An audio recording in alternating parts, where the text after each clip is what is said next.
늘 좀 시간이 쫓깁니다. 마음 같으면 차좀도 몇 개 하고 싶은데 오늘 또 모세가 120년 인생인데 20분에 끝내야 되니까 바쁩니다. 예, 모세 이제 창세기는 끝났고 출애굽기 넘어왔습니다. 출애굽기 넘어오자마자 이상한 일이 나옵니다. 요셉을 알지 못하는 새 왕이 나타났다 나오거든요. 요셉은 이집트 역사에서 레전드입니다. 왜냐하니까 항상 우리 역사 보면 알지만 왕들의 가장 중요한 거는 지방 호족들의 세력을 누르고 왕권을 중앙 집권하는 거거든요. 근데 이집트가 안 그랬는데 요셉이 7년 흉년 때 잘 준비해서 풍년 때 완전히 그 귀족들의 뭡니까 땅이나 재산을 다 중앙으로 흡수했죠. 그러니까 요셉 이전에는 파라오지만 힘 별로 없었는데 요셉 이후로 파라오는 절대적인 권력입니다. 그러니까 완전히 역사를 바꾼 사람인데 이 사람을 모를 수 있다 이건 안 되는 거죠. 그래서 모른다는 말은 지식이 없다는 게 아니라 새로운 왕조가 들어섰다. 그러니까 이집트의 뭐 제17왕조 18왕조처럼 그래서 이전에 해왔던 왕조의 노선을 틀어버린 새로운 왕조가 나타났다. 그래서 이제 흔히 말하면 역사 지우개가 나오는 거죠. 그래서 요셉의 가족으로 VVIP로 이집트에 왔던 그 요셉의 가족들, 히브리인들이 하루아침에 노예로 전락해가지고 이제 신분이 바뀌는 거죠. 그래서 한순간에 노예가 됐습니다.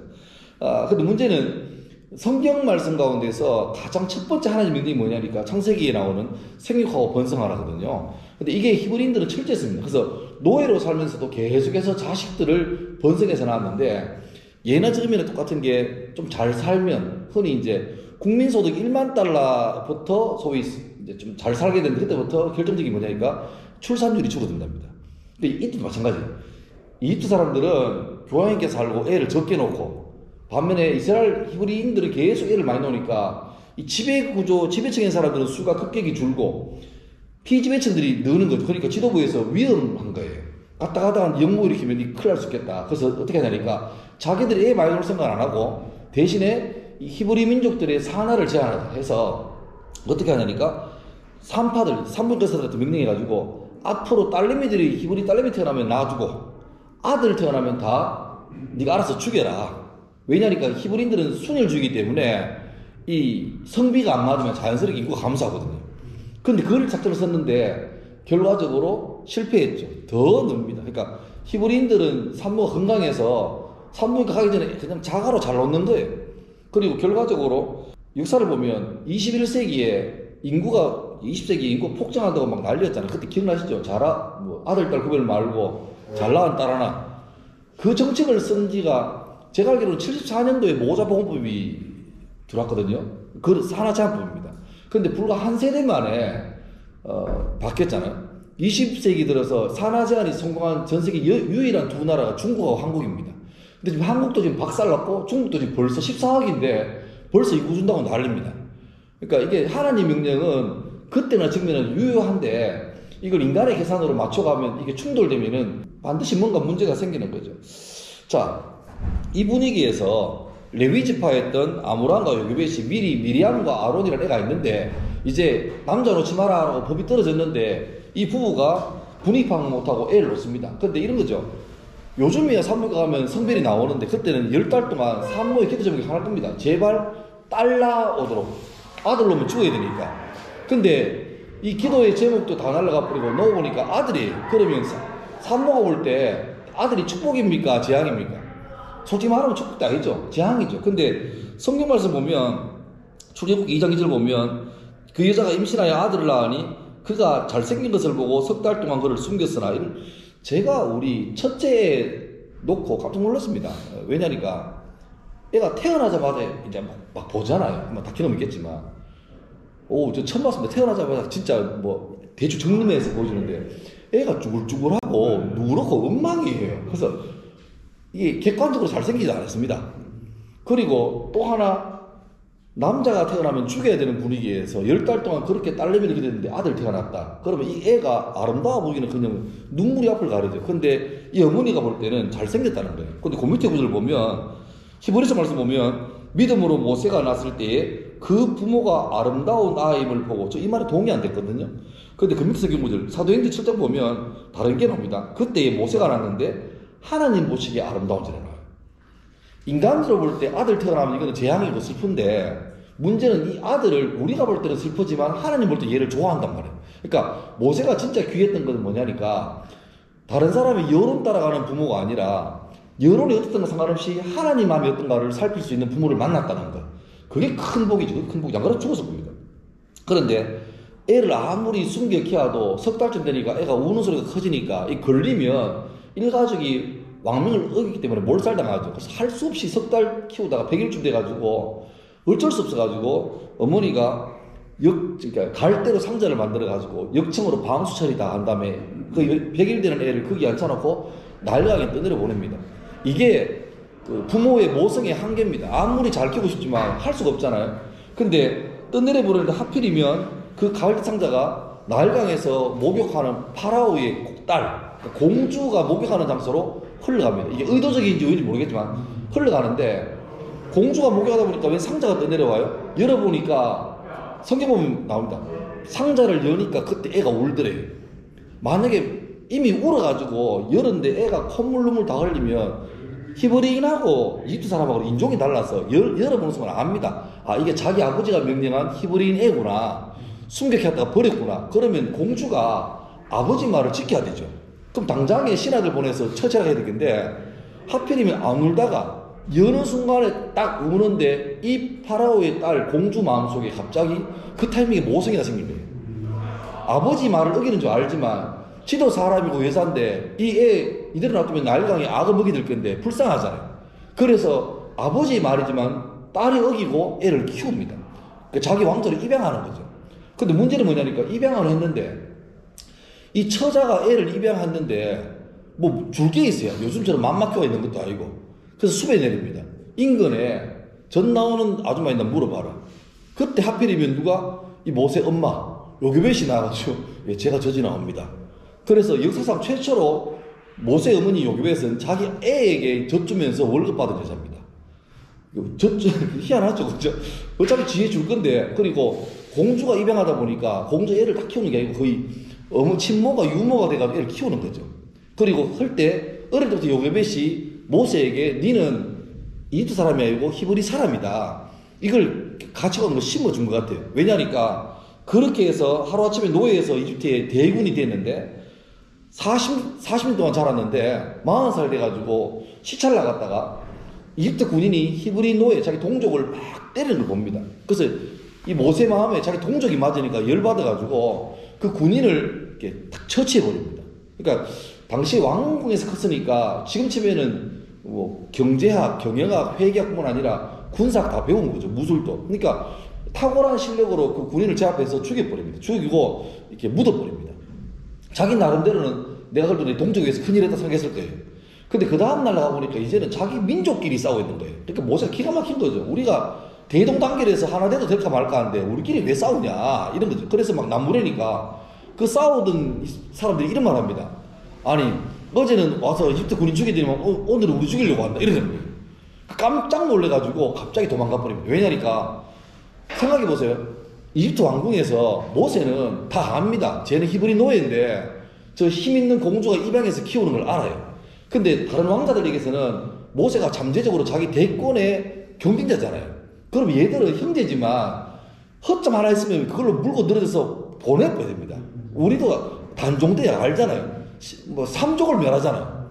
그러니까 모세가 나름대로 자기 동족을 위해서 숨어서 좋은 일 한다고 하면 자기 민족들이 자기를 이렇게 편들어줄 줄 알았는데 오히려 자기 민족들이 자기한테 위협이 되니까 놀래가지고 도주해버립니다. 그러니까 하루아침에 왕자에서 그냥 도망자가 돼버렸죠. 그래서 미디안 광교로 가서 40년을 이름도 없이 나중에는 심지어 히브리 말도 잊어버립니다. 왜냐하니까 40년간 말할 상대가 없으니까. 그 정도로 완전 잊혀지게 되죠. 그러게 있다가 80세가 되었을 때 그날도 목동이 돼가지고 양을 키우고 있는데 그 미디안 광야는 워낙 건조하기 때문에 그 나무들이 바람에 지대로 이렇게 마찰돼가지고 자연발화가 종종 생깁니다. 그러니까 모세가 목동하면서 나무에 불 붙는 거 자주 봤을 거예요. 근데 그날도 보니까 호렙산 자락에서 약을 치고 있는데 떨기나무에 불이 붙었는데 떨기나무가 우리 치면 약간 그 아카시아 나무 같은 기색입니다. 바짝 마른. 근데 불이 붙었는데 뭐 불 붙은 건 괜찮은데 보니까 불이 타는데 나무가 안 타는 계속 불이 타는 거예요. 그래서 이상하다 싶어서 그 떨기나무로 다가가죠. 근데 가까이 가는 순간에 그 떨기나무 속에서 한 소리가 들립니다.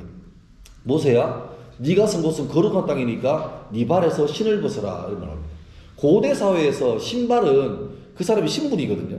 신발을 신은 사람은 자유인이고 신발을 벗은 사람은 노예입니다. 그러니까 모세가 이집트에서 왕자로 살다가 쫓겨났지만 여전히 자기는 신발 신고 그래도 옛날 그 가락이 있었던 사람인데 그 불에서 음성이 니는 앞으로 내 종이다라는 거죠. 신을 벗어라.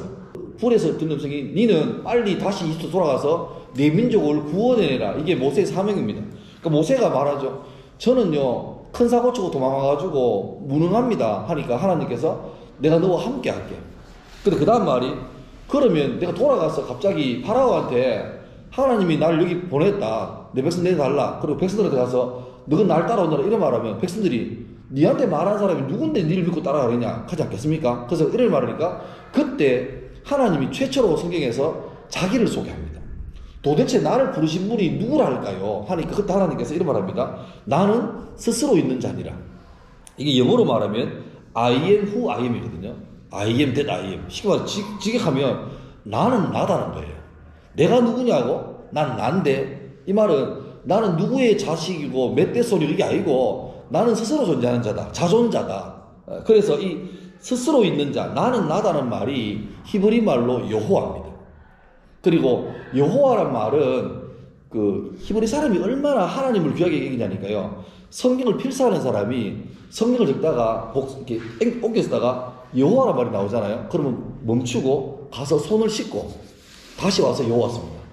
그리고 또 나오잖아요. 그럼 또 씻고 쓰고 세 번째 나오면 가서 목욕을 하고 씁니다. 그 정도로 여호와라는 이름은 함부로 못 부르는 이름입니다. 그래서 어떻게 하냐니까 쓰지도 못할 뿐만 아니라 부르지도 못해요. 그래서 히브리 말은 본래 우리가 좀 이해가 다른데 우리는 글자가 모음 자음이지 않습니까? 뭐 아버지가 막 이응하고 아 있잖아요. 근데 히브리 말은 본래는 모음이 없습니다. 자음밖에 없습니다. 쉽게 말하면 여호와는 여호와이고 이응 히읗 이응 되는 거죠. 그러면 사람이 다 알았어요. 근데 문제는 내 더러운 입으로 여호와를 부르기가 민망하니까 어떻게 하니까 그 모음에다 자음에다가 아도나이라는 주인님이라고 말하는 말에 모음을 합성합니다. 그게 여호와거든요. 그래서 간혹 보면 어떤 데는 왜 야훼라고 하고 어떤 데는 여호와라고 하죠.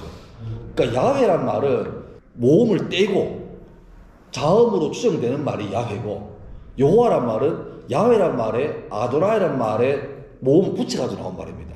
그러니까 뭐 요즘 보니까 저 순복음교회 측에서는 야훼라고 그러고 근데 그거 가지고 뭐 네가 올린 내가 올린 할 것도 없습니다. 참고로 침례교 가면 세례라는 말을 안 쓰고 침례란 말 쓰죠.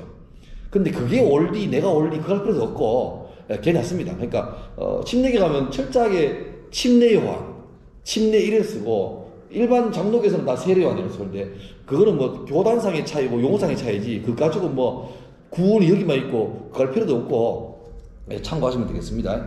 예, 그리고 모세가 또 자꾸 자기가 하기 부담스러우니까 나는 40년 동안 이렇게 말을 안 했더니 말도 모르겠습니다. 혀가 뻣뻣합니다. 그러더니 그러면 네 형 아론 있지 않느냐. 네 형이 너의 대변자가 될 것이다. 그렇게 말합니다. 쉽게 말하면 하나님이 어떤 일을 시키면 그의 능력을 다 주고시키는 거거든요. 근데 괜히 그거 싫다고 소위 그 겸손을 가장한 사연을 많이 합니다. 요즘 능력이 안 돼서. 그것도 어찌 보면 교만입니다. 하나님 시킬 때는 다 알아 시키는데 그걸 자기 임의로 판단해서 이래가 안 되고 저래가 안 되고도 안 되는 거죠.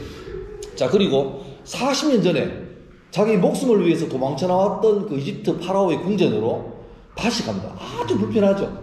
죽일지도 모르는데. 그래 가서 그러니까 그때 파라오를 벌써 모세가 왕자 때 자기랑 그 동년배 있던 사람이 형제가 이제 파라오가 돼 있고 자기는 쉽게 말하면 저 식민지의 대표가 돼서 협상을 오는 거죠. 근데 파라오 볼 때는 기가 안 찹니다. 네가 먼저 오냐 이거예요. 근데 와도 당돌하게 내가 믿는 여호와 하나님이 이 이집트에 있는 히브리 민족을 탈출시켜서 우리의 땅으로 가자 그랬다. 내 나라 하니까 파라오가 왜 내주겠습니까? 자기 경제가 그걸로 돌아가는데. 그 택도 없죠. 그러니까 그러면 하나님께서 이 나라에 벌 내린다. 파라오가 내리마라 해서 10가지 재앙이 생깁니다. 제가 신학대학원 입학할 때 이 단골 문제거든요. 순서를 다 외워야 됩니다. 그때 그게 어떻게 외우냐니까 우리가 그때 이제 적어놨죠. 10가지 재앙. 피계입파, 악도금의 흑장 이게 저희 외우는 방식인데 이렇게 외웠습니다. 조직 이름이 피계입파입니다. 거기에 악독하고 우매한 보스가 있는데 흑장미입니다. 이러면 외우시잖아요. 그러니까 피, 그 다음 개가 개구리, 이, 파리, 악종, 피부병, 그 다음에 독종, 그 다음에 우박, 메뚜기가 그 몇 자가 아닙니다. 메뚜기, 그 다음에 흑암, 장자, 10가지입니다. 근데 요게 잘 외워놨는데, 최근에 성경책이 약간 번역이 바뀌면서 중간에 악독이 바뀌었어요. 이제 더 헷갈립니다. 하여튼, 이렇게. 근데 사실 10가지 장이 뭐냐니까, 이집트 사람들이 섬기던 우상들입니다. 예를 들면, 피는 날강이잖아요. 이집트 사람은 날강이 신의 축복입니다. 이시리스 신을 섬기는 사람인데 그 생명의 젖줄인 날강이 피로 변합니다. 그러니까 깨닫는 거죠. 아, 우리가 섬기는 이시리스 신이 여호와보다 안 되는구나. 1패죠. 그 다음에 개구리는 다산의 상징, 다산 상징. 근데 개구리가 자기 신으로 숭배하는 개구리가 온통 자기 피해를 줘요. 아, 안 되는구나. 2는 대지의 신, 땅의 신. 8위는 뭐 공기의 신. 이게 다 10가지 다 한데 마지막에 흑암은 태양이 가리지 않습니까? 그러니까 파라오란 말은 라의 아들이거든요. 이집트가 섬기는 최고의 신은 태양신 라입니다. 그리고 파라오가 죽으면 태양신이 된다고 합니다. 그 집이 그거 아닙니까? 피라미드. 그리고 피라미드는 이집트에서 카이로에 보면 나일강 건너편에 서쪽에 있습니다. 그러니까 해가 지는 쪽에 그 태양신들의 집이 있는 거죠. 그러니까 파라오는 그 신급인데 10가지 잡아서 마지막에는 태양도 여호와한테 안 되고 마지막에 파라오의 이집트에서 모든 장자들이 다 죽습니다. 쉽게 말하면 파라오의 장자, 앞으로 파라오에서 신의 아들이 될 사람도 여호와를 죽여버립니다. 그렇게 닫는 거죠. 아, 여호와가 참신이구나. 그래서 그때 자기 장자까지 죽은 다음에 파라오가 손 다 들고 가라 보내줍니다. 근데 웃기는 게 그렇게 처절하게 망하면서 왜 파라오가 중간에 빨리 포기 안 했을까? 성경 보면 로마서 이런 말 나옵니다. 악한 사람은 그 마음에 악한 대로 내어버려 둔다. 여러분, 우리 그 기독교인한테 제일 부담스러운 게 뭐냐니까, 아니 우리야 만약에 예수 믿고 천당 가는 게 감사하죠. 근데 그럼 지옥 가는 사람들은 왜 놔둡니까? 이러잖아요. 근데 이겁니다. 중간에 있는데 어떤 사람은 주님이 은혜를 이 사람을 땡겨올려 천당 가고 나머지 사람들은 주님이 내려가지고 지옥 가고 이게 아니고 본래는 다 바닥에 있는데 그냥 지옥이 당연하게 본적인데 하나님이 은혜로 몇 사람을 끌어올리시는 거예요. 그러면 은혜로 구원받은 사람은 감사한 건데 반대로 지옥 가는 사람은 자기 상태보다 더 나빠서 지옥 가는 게 아니고 본래 자기 상태입니다. 그러니까 그걸 어려운 말로 유기, 놔둔다 이런 말입니다. 그러니까 마음이 그냥 그 악한 대로 놔두면 왜 옛날에 농사 지을 때 보면 왜 논에 삽으로 논을 흙을퍼가지고 내놓으면 처음에는 물렁물렁한데 한 이틀 지나면 탁 하잖아요. 그러니까 악한 마음이 그렇다는 거예요. 본래 그 마음에 하나님 주기를 싫어하면 그냥 놔두면 그냥 지옥 간다는 거예요. 그러니까 파라오가 지는 그만하고 싶은데 하나님 계속 이 악역을 해라 이게 아니고 본래 지 마음이 그런 거예요. 네. 자, 그래서 마지막 10번째 장자 죽기 전에 하나님께서 특별한 명령을 하죠. 오늘 밤에 죽음의 천사를 이집트의 전국에 보낼 건데 이집트에서 사람이든 동물이든 첫 번째 새끼는 다 죽을 거다. 근데 피할 수 있는 게 하나 있다. 어린 양을 잡아가지고 어린 양의 피를 문에다가 발라라. 그러면 천사가 와가지고 문 설주에 피 발린 집은 지나가겠다. 패스 오버 하겠다. 그게 6월절이거든요. 근데 제가 밑에 표를 하나 적어놨는데 보세요. A는 피를 발라놓고 하나님 말씀 믿었어요. 이건 문제없죠. D는 피도 안 바르고 아이고 우양우양 하다가 그 다음날 삭살났습니다. 근데 문제는 B는 피를 바르긴 발랐는데 밤 되면은 피가 검어져가 안 보이잖아요. 혹시 천사가 눈에 들어가지고 우리 집 들어오고 밤새 한숨도 못 자고 벌벌 떱니다. C는 피는 안 바르는데 에이 설마 그 구라지 뭐 되겠나 하고 담담하고 잤어요. 다음날 일어났을 때 ABCD 중에서 장자가 안 죽고 멀쩡한 집이 어디겠습니까? 어디겠습니까? 한번 맞춰보세요. A. 예, B입니다. B도 마찬가지입니다. 그러니까 이거죠. 하나님 말씀에 피 발라라 해서 피 바르면 돼요. 근데 문제는 믿음 있는 사람은 발라놓고 편하게 있는데 믿음이 부족한 사람은 발라놓고도 계속 불안한 거예요. 그럼 자기만 손해입니다. 믿음대로 순종했으면 믿고 가면 되는데 아이고 뭐 천사가 생명이 무한하게가 새벽마다 나가보고 이거는 자기만 손해인 거예요. 그러니까 사실이 맞다면 내 감정이 따라가면 좋지만 안 따라가도 걱정이 없습니다. 여러분 부모님이 가리늦게 예수 믿었는데 돌아가실 때 가지고 뭐 기억도 희미하고 막 그래가지고 막 돌아가셨다. 걱정하지 마세요. 예수 믿었으면 그 걱정 안 됩니다. 우리 상태 따라서 왔다 갔다 하지만 그것 때문에 내가 막 구원은 우리 감정에 달린 게 아니고 예수님이 내 구원장을 인정하는 데 사실에 달린 거거든요. 그래서 그것까지 고민할 거 없고, 그리고 재밌는 게 마지막에 파라오가 보내면서 얼마나 무서워했던지, 자기 집에 종으로 쓰고 있던 히브리 나갈 때 주인이 너무 겁나가지고 온갖 은근 폐물을 다 줍니다. 제발 나가달라고. 쉽게 말하면 히브리 사람들이 무상으로 노예로 살았던 그 대가를 일시불로 다 받아서 나가요. 다 받아서 나가요. 자, 그리고 이제 나왔는데 문제는 아들 잃은 이집트 사람들이 너무 겁나서 보내는데, 보내고 나니까 다 망했어요. 장자 다 죽고 다 망했어. 그러니까 열이 받는 거죠. 그래서 남은 사람들이 악에 맞춰가지고 군인들을 모아서 따라옵니다.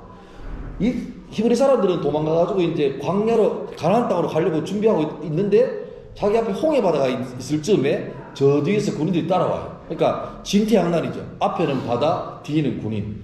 그때 유명한 하나님께서 따라오는 군인들 사이에 흑암을 만들어서 헤매게 하신 다음에 모세를 통해서 바다에 길을 냅니다. 그러니까 우리 볼 때는 답이 없는데, 믿음 있는 사람은 그때 주님께서 바다 가운데 길을 내시는 역사를 맛보게 되는 거죠.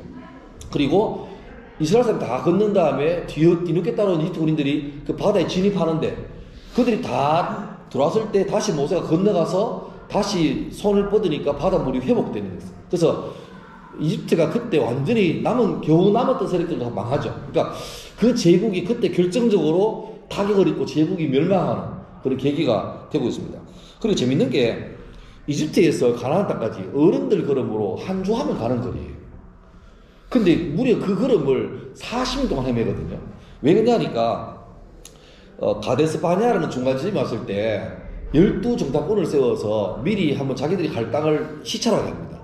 12명이 40일 동안 왔다 갔다 하면서 돌아올 때 성경 보면 얼마나 그 땅이 좋은지 포도를요, 두 사람이 어깨에 메고 한 송이도 들고 와요. 어마어마한 거죠.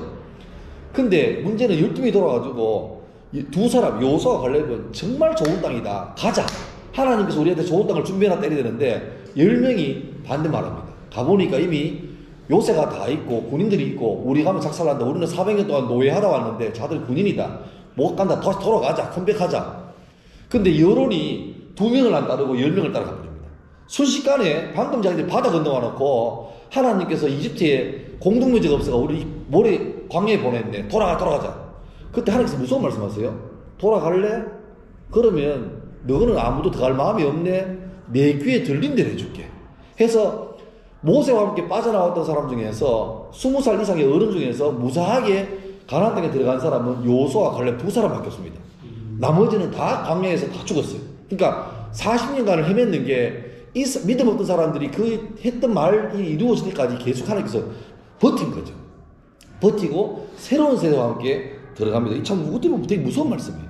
그리고 그 광야에 살 동안에 만나를 먹이시고 메추라기를 먹이고, 낮에는 뜨거우니까 구름 기둥으로, 밤에는 추우니까 불 기둥으로 함께 이 40년 동안 하나님께서 자기와 함께하는 걸 직접 아침마다 기적을 맛보는데, 이스라엘 사람들이 그때마다 계속 입에 불평을 달궜습니다. 만나가 주니까 처음에는 희한하거든요. 근데 먹다 보니까 이집트에서 먹던 부추가 그립네, 마늘이 좋은데 고기가 땡기네, 하나님께서 메추라기를 보내주시고, 그러니까 그러면 감사했는데 또 주니까 텁텁하네, 맛없네. 그러니까 계속 불평합니다. 이 인간의 본성 같아요, 본성 같아요. 자, 거기서 광야생활 하면서 모세가 시내산에 올라가서 율법을 받고, 그 중에 유명한 게 십계명이죠. 받고, 또 성막에 관한, 지금 치고는 교회에 관한 그런 계시도 다 받습니다. 그리고 아쉬운 게 모세가 다 와서 이제 요단강 건너면 가나안 땅인데, 하나님께서 모세에게 그때 요까지 딱 막아요.